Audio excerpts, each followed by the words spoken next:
Bonjour tout le monde, bienvenue sur ma chaîne consacrée à la kinésiologie. Aujourd'hui, nous allons parler du Brain Gym.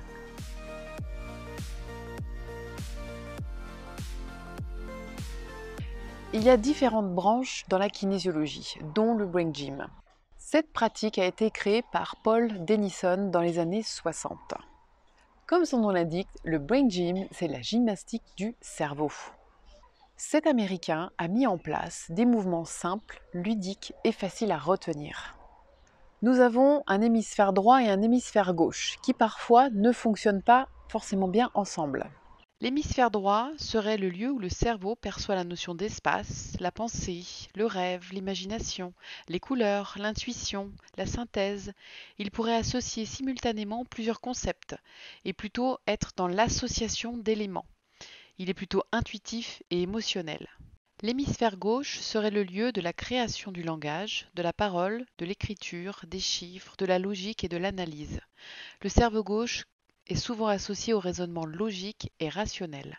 Le Brain Gym va permettre de faciliter l'apprentissage, l'écoute, la créativité, la concentration et plein d'autres choses encore. C'est un ensemble de mouvements de coordination pour activer toutes les fonctions cérébrales. Peut-être avez-vous constaté que votre enfant a des difficultés d'apprentissage à l'école, peut-être au niveau des mathématiques, peut-être au niveau de l'écriture, peut-être qu'il inverse des lettres dans un mot. Peut-être que votre enfant est considéré comme hyperactif ou avec le trouble TDAH. Peut-être qu'en tant qu'adulte, vous avez remarqué que vous aviez des problèmes de concentration au travail ou alors des problèmes de mouvement, de coordination des mouvements. Le Brain Gym augmente les connexions cérébrales afin de vous permettre de mieux entendre, de mieux voir, de mieux agir.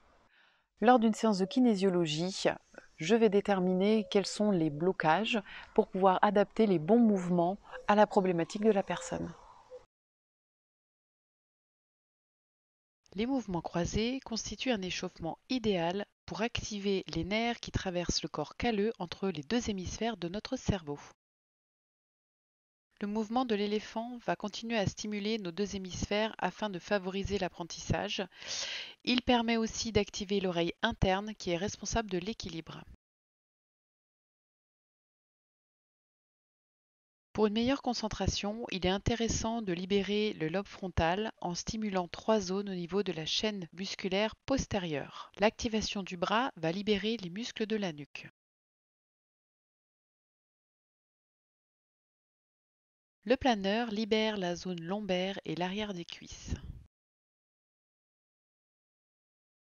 Le mouvement des pieds sur terre permet de libérer les tensions autour du genou.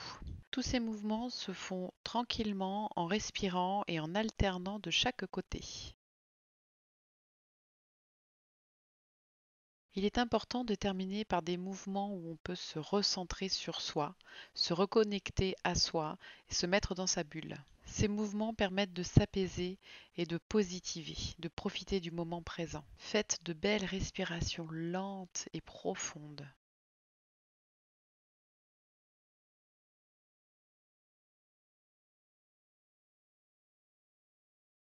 Une astuce simple, dessinez un X ou même pensez simplement à un X afin de pouvoir stimuler votre cerveau à tout moment.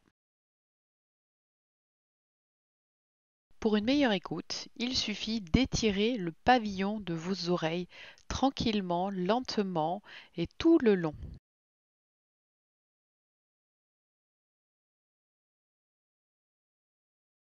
En massant les deux trous sous les clavicules et en bougeant les yeux de la droite vers la gauche, on continue à stimuler la latéralité, c'est-à-dire l'activité entre l'hémisphère droit et l'hémisphère gauche. Je vous invite à tester le crayonnage en miroir. Les objectifs de cette activité sont de développer la coordination œil-main, de renforcer les compétences de la vision binoculaire, de préparer à une bonne posture et à élargir le geste, et aussi de développer des compétences de repérage visuel et kinésesthésique. Amusez-vous à le faire les yeux ouverts, les yeux fermés, de le faire à plusieurs, de le faire en musique. Le but est de s'amuser. Vous pouvez aussi vous amuser à dessiner chaque lettre de l'alphabet dans le sigle infini pour stimuler toutes les capacités cérébrales.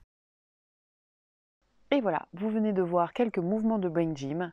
Si vous avez constaté chez vous, dans votre entourage, des dysfonctionnements dans le comportement, dans les mouvements ou quoi que ce soit, n'hésitez pas à contacter un kinésiologue et de mettre en place des mouvements de Brain Gym. Et je vous souhaite une très belle journée!